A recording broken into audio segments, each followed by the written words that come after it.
Albert Einstein once said, everybody's a genius, but if you judge a fish by its ability to climb a tree, it will live its whole life believing that it is stupid. Ladies and gentlemen of the jury, today on trial we have modern day schooling. Glad you could come. Not only does he make fish climb trees, but also makes them climb down and do a 10-mile run. Tell me, school, are you proud of the things you've done? Turning millions of people into robots, do you find that fun? Do you realize how many kids relate to that fish? Swimming upstream in class, never finding their gifts, thinking they are stupid, believing they are useless? Well, the time has come, no more excuses. I call school to the stand and accuse him of killing creativity, individuality, and being intellectually abusive. He's an ancient institution that has outlived his usage. So, Your Honor, this concludes my opening statement, and if I may present the evidence of my case, I will prove it. Proceed. Exhibit A. Here's a modern day phone. Recognize it? Here's a phone from 150 years ago. Big difference, right? Stay with me. Here's a car from today, and here's a car from 150 years ago. Big difference, right? Well, get this. Here's a classroom of today, and here's a class we used 150 years ago. Now, ain't that a shame? In literally more than a century, nothing has changed. Yet you claim to prepare students for the future?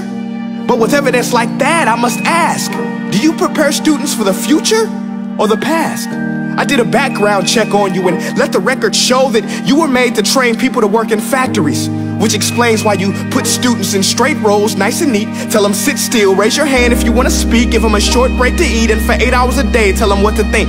Oh, and make them compete to get an A letter which determines product quality, hence grade A of meat. I get it. Back then, times were different. We all have a past. I myself am no Gandhi.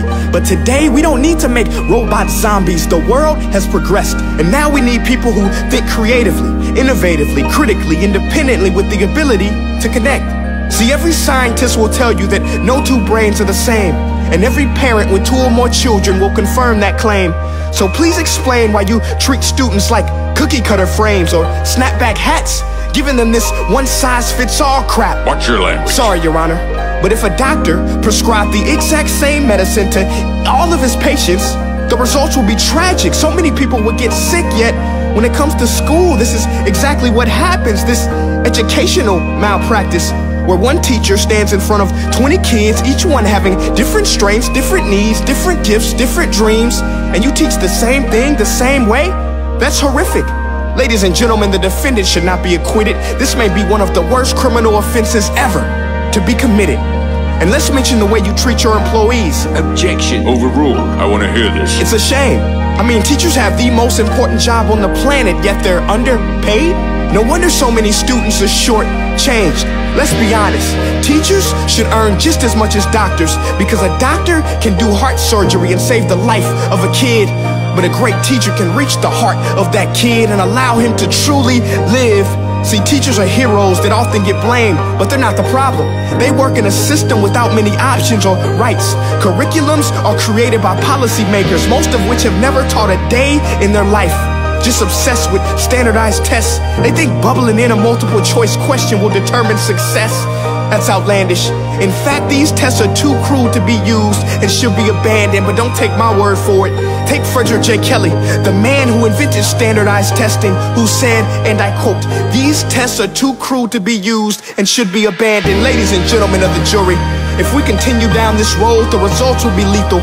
I don't have much faith in school, but I do have faith in people. And if we can customize healthcare, cars, and Facebook pages, then it is our duty to do the same for education, to upgrade it, change it, do away with school spirit, because that's useless. Unless we're working to bring the spirit out of each and every student, that should be our task. No more Common Core. Instead, let's reach the core of every heart in every class. Sure, math is important, but no more than art or dance. Let's give every gift an equal chance. I know this sounds like a dream, but countries like Finland are doing impressive things. They have shorter school days, teachers make a decent wage, homework is non-existent, and they focus on collaboration instead of competition. But here's the kicker, boys and girls. Their educational system outperforms every other country in the world. Other places like Singapore are succeeding rapidly. Schools like Montessori, programs like Khan Academy, there is no single solution. But let's get moving, because while students may be 20% of our population, they are 100% of our future. So let's attend to their dreams, and there's no telling what we can achieve. This is a world in which I believe, a world where fish are no longer forced to climb trees. I'll rest my case.